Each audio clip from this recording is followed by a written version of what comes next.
Well, hi there. I am your host, Sharon Rolph, and you are listening to Fresh Courage. It's your time to shine. And I want you to live wholeheartedly, to enjoy everything, and to live boldly with meaning and no regrets. So, have you been knocked off your feet recently by a transition like empty nesters or retirement or being a former caregiver um, or even becoming a widow? Or somebody you know maybe has. So it can leave you feeling confused, marginalized, perhaps invisible, useless, or even bored. I've gone through some of that too. And now I love helping people find a new clarity, a new direction, so they can experience the ideal, a place to fit in, to matter, and to make a difference. I'm the creator of the Effortless Vitality Plan and the Longevity Blueprint. Our topic today is a pain plan. Do you have a plan for your pain? Sharon Smith has been in business of helping people release physical pain since 2005. What she's discovered is that pain is actually a finely calibrated information system in your body. It's here to help us, or it's there to help us not harm us, and to trying to communicate some important things about our bodies and our lives. The problem is that we do our best to ignore it, work around, or medicate it. We haven't been open to listening to pain because we haven't had the tools to hear it clearly. Sharon is here to change your perception about pain, and she has developed a proven system that allows us to both access the information while also releasing the pain quickly and effectively. Welcome, Sharon. Thank you for having me, Sharon. You guys get a double dose of Sharon today. It's all good. Let me just remind you that I start my podcasts with a daily do something for health, wealth, and happiness. And we're going to talk about that today with Sharon Smith. So, what are we going to learn today?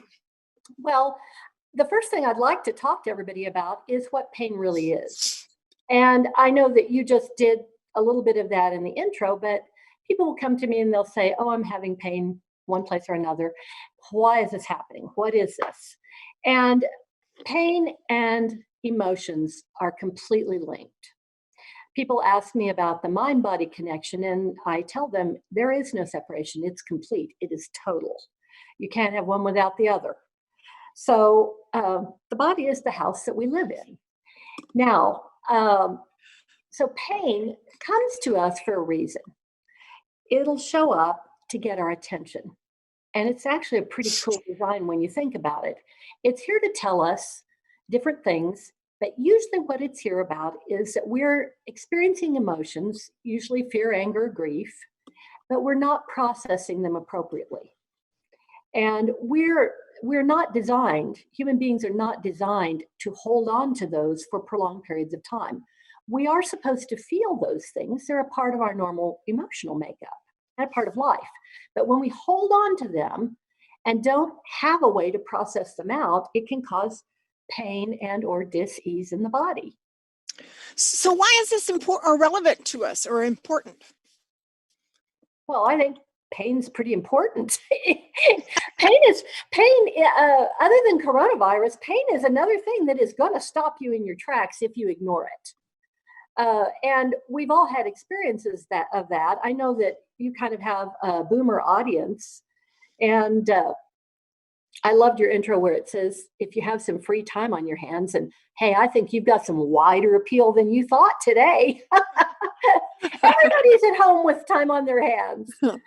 So it's important. If you have, for instance, if you're starting to have some pain in a certain area of your body and you ignore it, the chances are that's going to get worse, or it's going to show up somewhere else too if you aren't looking at it. Does it kind of get stuck in our body? It does, very much so. And the places that pain can get stuck, there are actually lists of this in a number of different books that I've used, and I know from also practical experience from so many years of doing this.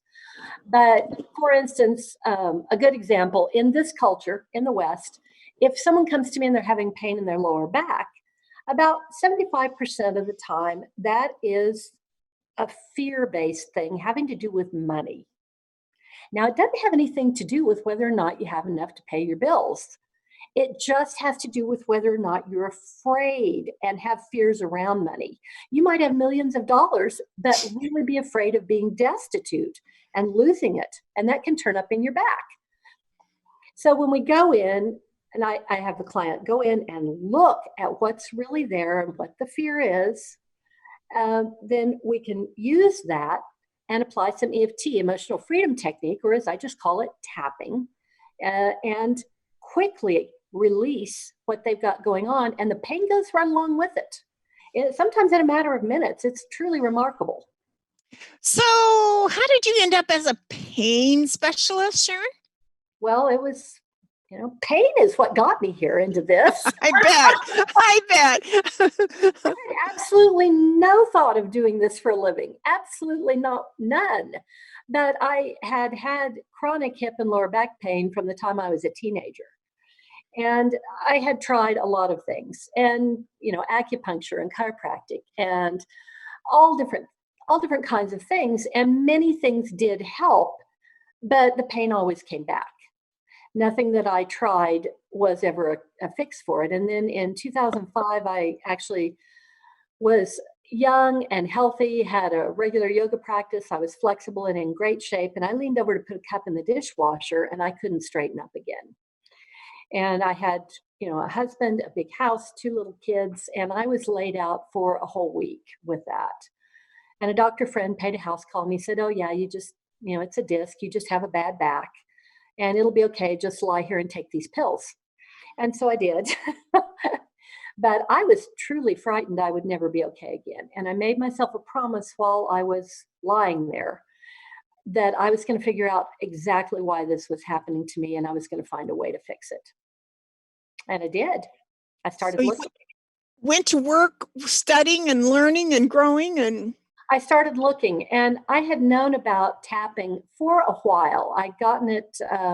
My first exposure to it came actually in Joe Mercola's newsletter, which used to come in the mail, and he had talked about it. And I thought, oh yeah, that's kind of interesting, that tapping stuff, but I don't know what you'd ever say or how you'd ever use it. I couldn't think of anything good to do with it. So I just sort of shelved that in the back of my brain. And then one day I went to have, probably about 2004, I went to have a massage with a friend of mine, and she met me at the door and she's like, "Oh my God, you have to see this list." I said, "Well, what is it?" She said, "It's a list of everything. I just don't know what you'd ever do with it." I know. And it was in a book called Feelings Buried Alive, Never Die by Carol Kuhn Truman. And in the back of that book is a list of 200 illnesses and their probable underlying emotional causes. Wow, that's huge information. It is. And the instant I saw it, it was like the light came on over my head, like in the cartoons. I received this huge download of information, and I knew immediately that pain wasn't what we thought. It's not a bad thing. It's here to help us, not hurt us. And that, oh my gosh, you can use a list like this, and that's what you say when you tap. So what was, from a teenager, was there a message way back in your teens about what the pain was being caused by? Yes, I had more than one thing there, but I definitely had the money fear stuck there. And it's a thing I inherited from my parents. They were always, even though we always grew up with plenty, they grew up very poor, and they were always worried about it, always afraid of it. And so I was too. And I stuck it in my back. And in 2005, you released it? Yes, I did. I started working with it that same day. I actually began my practice in 2005. I attended Gary Craig's master's boot camp in Denver and spent the whole week there. And I'd started practicing already. I never looked back. So I was kind of reluctant about having you on my program because I thought my answer to pain is water. And it goes back to a time when I was on an airplane. I was getting off the airplane and I had my carry-on case with me, which had a long strap on it.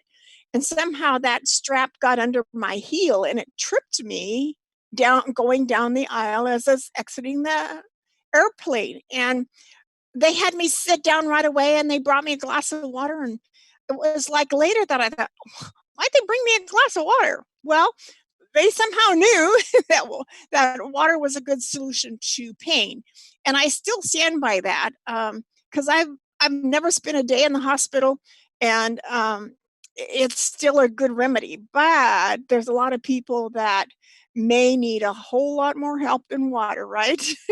Water plays a very important part in pain. And we'll talk about that. I know you're ready for a break, and we'll talk about that when we get back.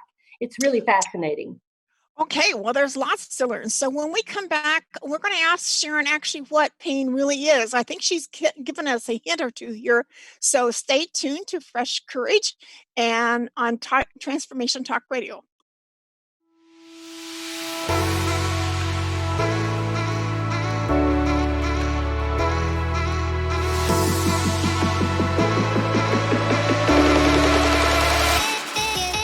All right, thank you for coming back. You're listening to Fresh Courage on Transformation Talk Radio Network, and I'm your host, Sharon Rolph, with my guest, Sharon Smith, and she's talking to us about a pain plan.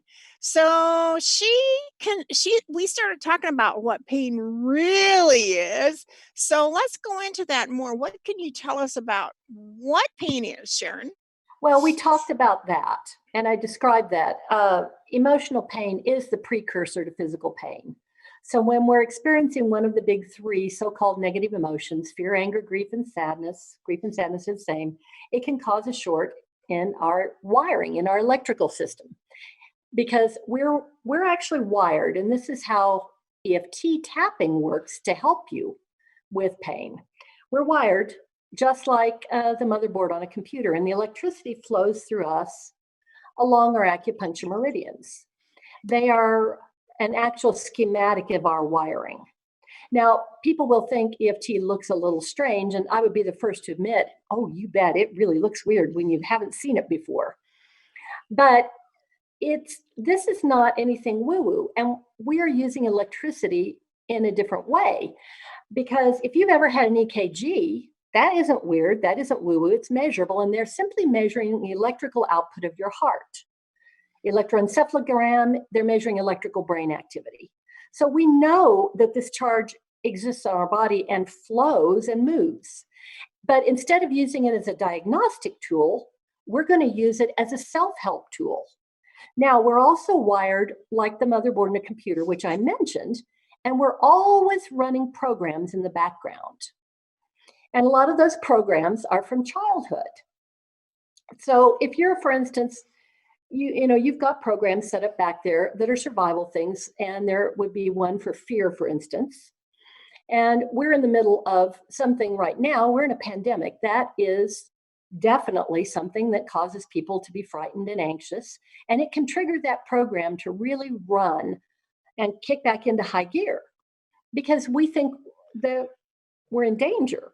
And we may or may not be. It's just a program that's running. So we can use tapping along the meridian points and speaking out loud and immediately calm that program down. And we can go in and calm it down, slow it down. We can also change it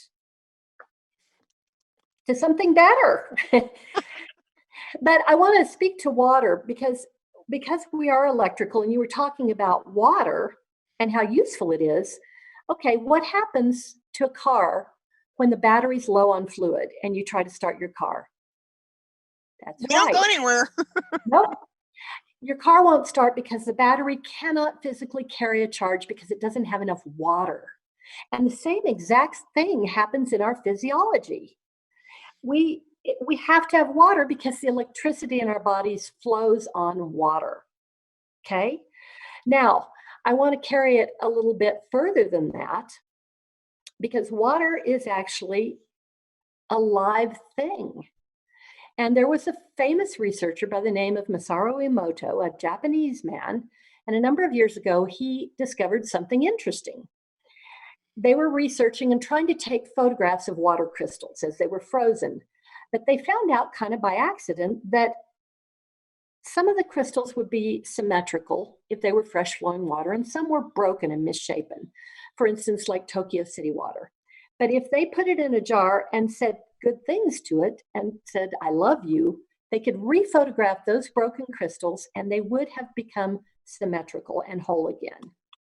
So that book was on the Hidden Messages in Water is the name of it. I recommend it.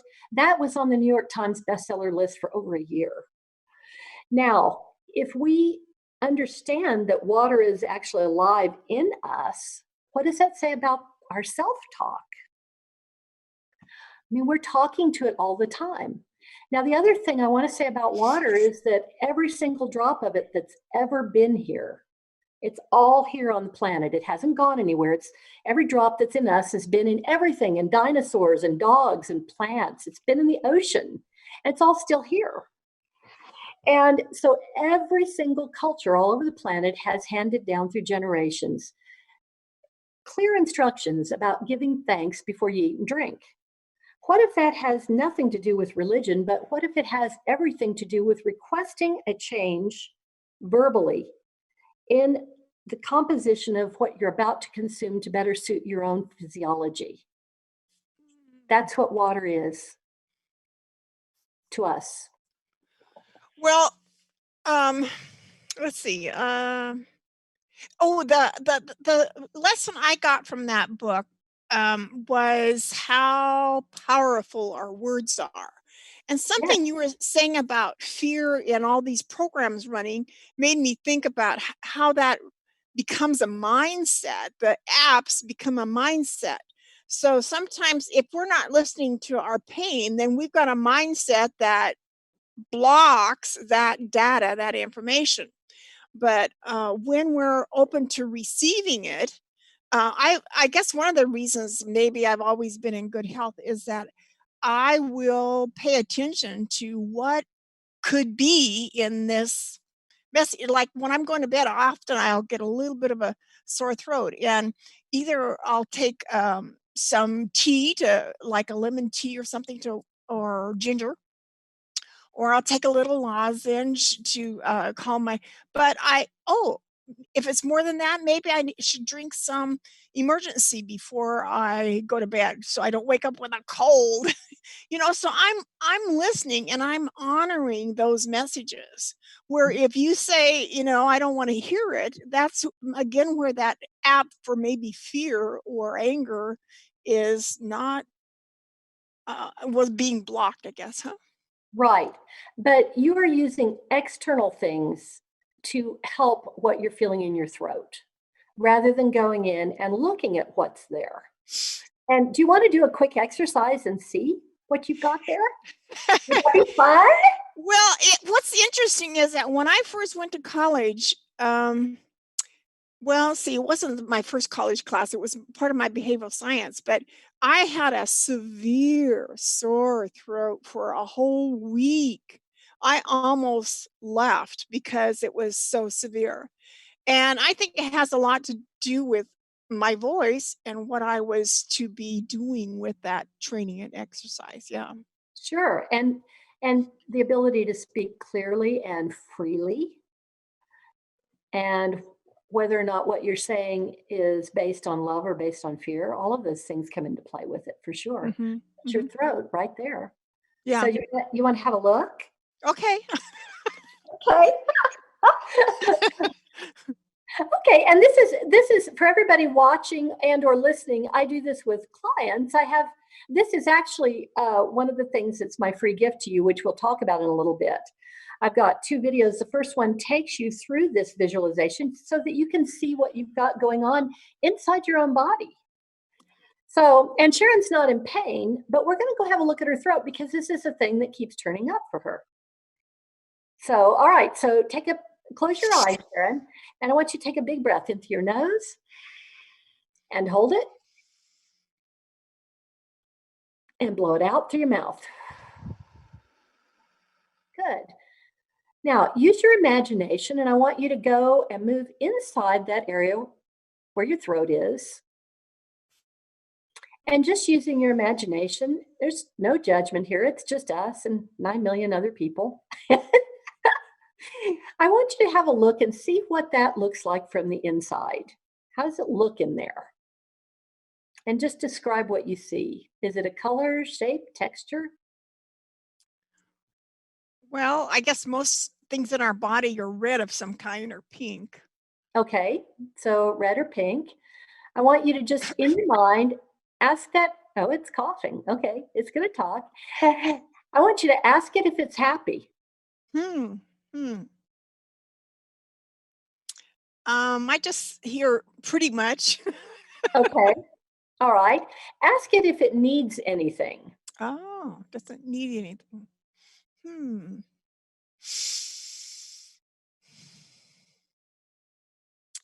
Well, I think everything needs love, and yeah, Okay, okay. yeah. And if it was perfectly happy, how would it look? Would it be a different color? Or what would it look like in there?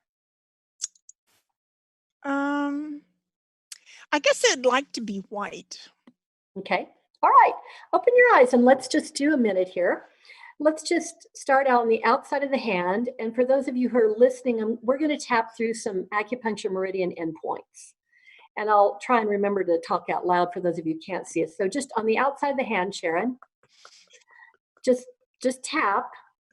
tapping gently. And I want you to repeat after me. Say, my throat isn't very happy. My throat isn't very happy. It thinks it needs a little more love. It thinks it needs a little more love. Even though my throat isn't happy, Even though my throat isn't happy, I completely love and accept myself. I completely love and accept myself. And I'm open to changing this now And I'm open to changing this now because I love my throat. because I love my throat. Good. Top of the head, just up here where the crown is. My throat needs more love. My throat needs more love. Eyebrow right there. It isn't happy because it feels like it needs more love. It isn't happy because it feels like it needs more love. I'm open to the possibility I'm open to the possibility that maybe I need more love. that maybe I need more love. And my throat is getting my attention. My throat is getting my attention. And it's making me cough just a little bit And it's making me cough just a little bit because it needs more love. because it needs more love. Okay, now across, I'm sorry, I forgot to tell everybody where we're tapping. We're tapping across our collarbones now, just with our whole hand. I allow myself to absorb some love. I allow myself to absorb some love. Now, under your arm, it's safe to have love. It's safe to have love. I allow my throat to have more love. Allow my throat to have more love. I allow myself to have more love Allow myself to have more love because I completely love and accept myself. because I completely love and accept myself. Okay, good. Now, real quick, close your eyes and look at the throat. Did it change color? Yeah, it's almost white. Okay. Now, I know we're about to take a break again, so we're going to stop right there. But that you can visibly see the change that occurred in that. And we tapped for less than a minute. Mhm. And if your throat was sore, it would no longer be so, or it would be nearly gone. Yeah, yeah. So the pain is a message, has a message encoded in the pain. Sure. And you can look at it. All you have to do is get quiet and go in and look at where the pain is and talk to it just a little Mhm. bit. Yeah, Because we've gotten out of touch with what we're feeling. yeah, Or maybe it doesn't feel safe for us to feel emotions that are overwhelming. yeah. Safe is a very big point for our mind and body both. Sure, Yeah. absolutely. Okay, so when we come back, we're going to talk about why there's so much need for listening to our body And I think it's actually honoring our body and the message it's giving us. So stay tuned.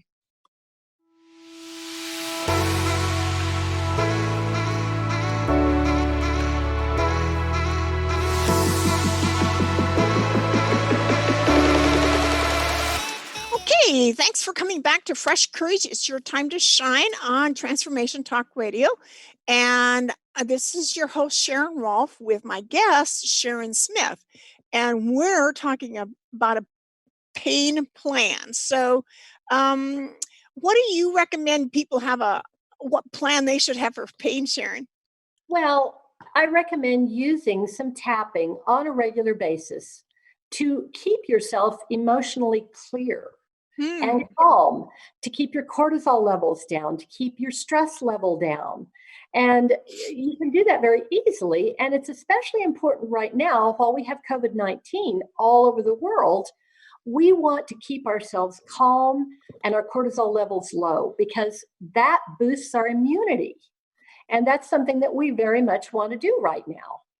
So, and we're all stuck at home. Many of you were retired and thinking you were stuck at home. Well, everybody's in the same boat with you now. Even those of us who work from home, we are all engaged in some confinement. And it's not agreeing with a lot of us. So that does inspire us to have a little higher stress level and worry about ourselves, about our loved ones. And you can use tapping every day, just for even a few minutes a day, to clear that out. And you can tap with me in video, or you can tap on your own. Well, I'm a behavioral scientist, and it's amazing to me. I've always stood in amazement at how just articulating the fear or anger or grief, naming it, and once it helps dissipate it when you recognize and acknowledge that it's there and you own it. So what I'm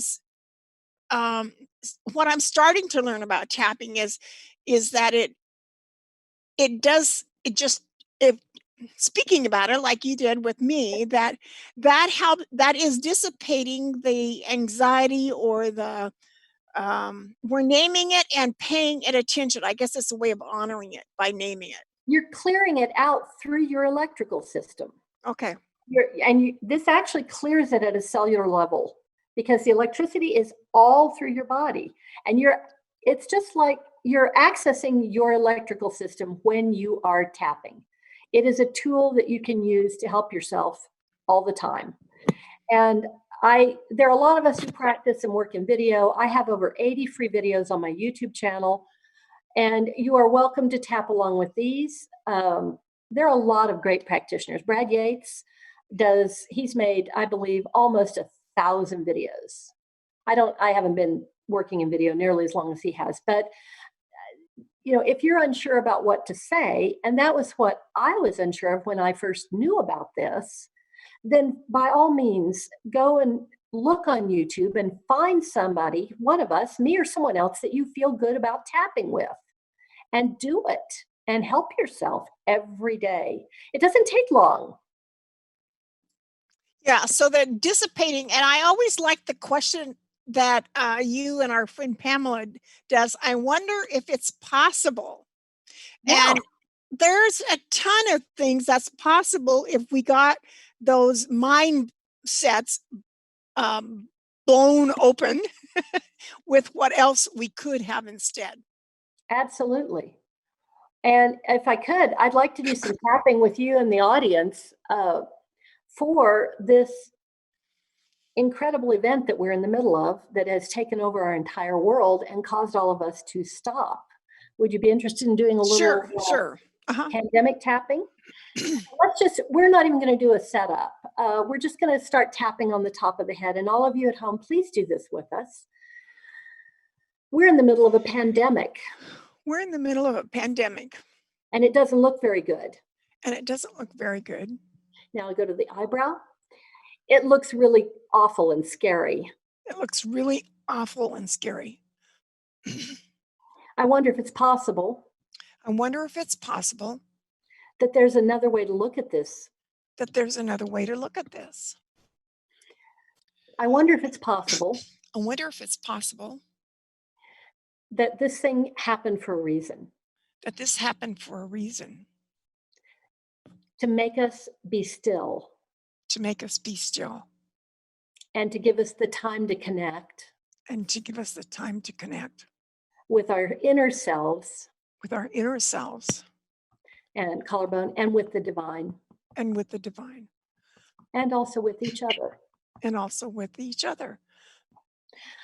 Now, under the arm, I'm open to the possibility I'm open to the possibility that I am actually in the middle that I am actually in the middle eyebrow of a great social change. of a great social change. And nowhere in history And nowhere in history, did great social change the great social change underneath your eye ever look very good when you were in it. ever looked very good when you're in it. I'm open to the possibility, we're tapping I'm, under the nose now, I'm open to the possibility and below the lip, that I am in the middle of a miracle unfolding. that I'm in the middle of a miracle unfolding.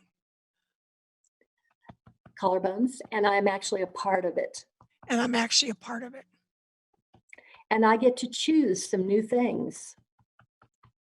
And I get to choose some new things Underneath your arm to shape the way we move forward from now on. to shape the way we move forward from now on. And I choose to be excited about the possibility of this. And I choose to be excited about the possibility of this. It feels good. It feels good.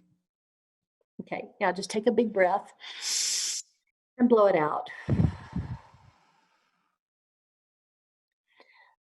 Good. I like to have everybody do that. I have a whole video out that's just that sort of tapping because I think perspective is a lot of it. Yeah, because the whole wonder if it's possible, we kind of get in these boxes of what's possible, for us, our reality. And so that like blows open like, oh, you mean there's other possibilities? Yeah. Well, and who of us would have thought 6 months ago that what we have right now in our experience was possible? None of us would have believed it. And yet pandemics have happened, what, about every 100 years? Yes, but this one is actually going about its business very gently. It's not like Black Plague or Ebola. It has a much lower mortality rate. So, but it is stopping us. It is requiring us to become still, to stay in for some good reasons. We got to be open to listening, though. So I got a curious question here. What could we use tapping before we're in pain? Sure. I recommend it, as a matter of fact. And that's why I said it's good to look at every day what you're feeling, whether it's anxiety or if you feel like your stress level's high.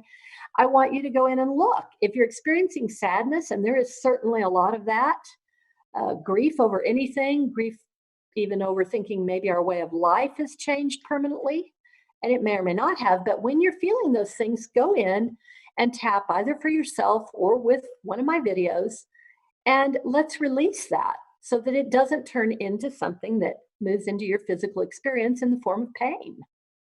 So like if we come home from a stressful day and we do a tapping around the stress, Sure. that breaks into the cycle of the stress becoming pain in our body.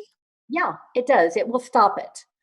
But you're going to have to do it on a regular basis. So when you get home, if you've had a stressful day or in the car on the way home, actually now everybody's working from home pretty much. So you're already there. Just stop and tap for a little bit, a minute or two, and talk about your day and say, I'm really stressed. And then I want you to, after you've tapped a little bit on that, I want you to start releasing it. Give yourself permission to let it go and just say, it's safe for me to let it go. It's safe for me to calm down. Mm-hmm. And you move through those things very quickly, and pretty soon you feel really good. I was really surprised. I've been sharing this several times over the last 6, 8 months. When I started saying I'm doing the best I can, that Mhm. seemed to be one of those things that stops all that negative talk from going on and saying, hold it, wait a minute, I'm doing the best I can. And when I share that with people, friends, it helps them stop all that blaming and comparing too. Absolutely. And when you say that, words are very powerful. They're creation. And when you say that and tap with it, you immediately change that program in your brain. Yay! Hey, you can, All right. it's our greatest gift. We can always change our minds. All right. So we've talked about COVID-19 issues here. And when we come back, we're going to ask Sharon what she's working on in the going forward. And stay tuned to Fresh Courage.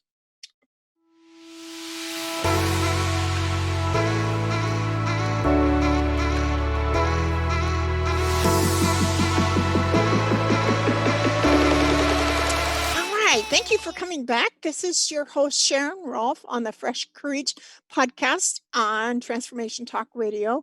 And my guest is Sharon Smith. And we're talking about a pain plan. And we just did a little tapping experiment with COVID-19 issues. And we're going to talk about something that's Cookies. We're going to talk about cookies. I did an assessment this last 3, 4 days about, and it dawned on me. They says I can't resist blank, and my blank was cookies. And I have gotten so I make gluten-free, sugar-free cookies, and they're quite satisfying, I have to say. And they don't make me want to go like this. But there are so many things in the grocery store that is eye candy, and I'm starting to say, okay, that's candy. It probably doesn't taste near as good as what it looks. And that's helping a lot. But still, if I was to go to somebody's house and they offer cookies, of course I have to have one. Okay. Well, why don't you just real quickly close your eyes, and I want you to think about cookies. And I want you to really, really home in on it and see what it is about that you're craving. And I know that it's going to be comfort, Mm-hmm. but is it the sweetness or just general comfort? Or is it both? Well, growing up, my dad always had to have some cake and cookies, or cake and pie, or cake and cookies and pie. So Okay. yeah, that's how we were loved. Oh, okay. All right. I got it. So sweet treats equal love. Mm-hmm. Okay. Open your eyes and and everybody do this with us. We're going to tap on the outside of the hand because you're all sitting home and you're all eating cookies and you're all eating things that aren't very good for you. And it may be because of this. So I am craving cookies, I am craving cookies, but I choose to be okay anyway. but I choose to be okay anyway, Even though I can't walk by a cookie, even though I can't walk by a cookie. I got to have it. I gotta have it. I completely love and accept myself, I completely love and accept myself, even though I really crave cookies. even though I really crave cookies. I choose to be okay anyway. I'll be okay anyway. I choose to be okay I choose to be okay because I am. because I am. Okay, top of the head. I wonder if it's possible I wonder if it's possible that I equate sweet treats like cookies that I equate sweet treats like cookies with love. with love. Eyebrow. I certainly grew up with that. I certainly grew up with that. My dad felt that way about it. My dad felt that way about it. And in fact, out beside your eye, and in fact, I just described it as being love In fact, I just described it as being love. underneath your eye. So, of course, I have to have the cookies So of course I have to have the cookies because they're love to me. because they're love to me. underneath your nose. And without cookies, And without cookies, I feel like I'm cut off I feel like I'm cut off from love. from love. Underneath your lower lip, and I don't want that. And I don't want that. So I eat cookies. So I eat cookies. Okay, collarbones. I'm open to the possibility I'm open to the possibility that cookies don't equal love. that cookies don't equal love. Underneath your arm, I'm open to the possibility I'm open to the possibility that I can feel loved that I can feel loved and have love in my life, and have love in my life, even without eating cookies. even without eating cookies, Top of the head, even without eating anything sweet. even without eating anything sweet. I give myself permission I give myself permission, to unhook the act of eating something sweet. the act of eating something sweet. I unhook that I unhook that in my brain, in my brain under your eye, from love, from love, because I completely love and accept myself. because I completely love and accept myself. It feels good to let this go. It feels good to let this go. Okay, now hold your wrist points, just top and bottom of the wrist. And yeah, and just breathe in through your nose and blow it out. Now say peace. Peace. Okay. Now, that's actually a fairly common thing that I've seen, all of us who do this work, to equate sweet things with love and crave sweetness of life. So, but you described it very clearly when you said, yeah, my dad had to have those, and that's the way we were loved. So, And my mom was a good cook. yeah, well, yeah. So how does it feel? Think about now cookies. Think about cookies. And does it feel like you've just got to have one? No, I'm feeling a sense of a barrier that it has to go around now. Okay. Well, and that's not necessarily self-control. I think that self-control is kind of overrated. What you've got to do is go underneath it and really look to see what's underneath a craving, because cravings are there for a reason. And it's okay to give in to them sometimes, but you don't want to just let it rule your life. Yeah, and feel helpless around it, Right. Yeah. Inability to walk through a cookie, to walk past a cookie. My mom was a sugar addict. When we would go as little kids with her to the grocery store, I remember that she would open Twinkie packets and eat them while she shopped. And when we would get to checkout, I was mortified because there'd be empty packages being rung up on the register. Okay, Sharon, let's hurry up and tell people how they can find you and what your freebie is. Okay, my freebie is 2 different videos. If you sign up, and the link is here with this, Sharon provided it very graciously, and you get 2 things. The first one is a video that's a guided visualization to see what's actually underneath your issue or pain. The second one is a video where I teach you how to tap for what you just saw. They're invaluable. I think you should definitely sign up and get that. You can always unsubscribe anytime you want. I don't spam anybody out, I promise. And my contact information is also there if you're interested in working with me. I do also have a number of plans that are packaged work for specific areas of pain in the body. I have things like lower back pain and ankle pain and shoulder. And these are things that are pre-recorded that you can just purchase. They come with a money-back guarantee as well. So her email address is a painplan@gmail.com. Mm-hmm. Yeah. And on YouTube, she mentioned having 90 videos. There again, it's a pain plan on YouTube. A pain plan with Sharon Smith. Yeah. Okay. But if you just type in Sharon Smith and tapping, they're all going to come up and you'll see a whole bunch of my work. It's pretty easy to find me there. Okay, and I want to thank you for being on our show today. What an interesting experience that was. My website is called effortlessvitality.org, and I got a new version of that up over the weekend. So it's I got a couple videos on there for you to check out. And I also have YouTube videos with Fresh Courage and my little thought for the day, little blogs that I do.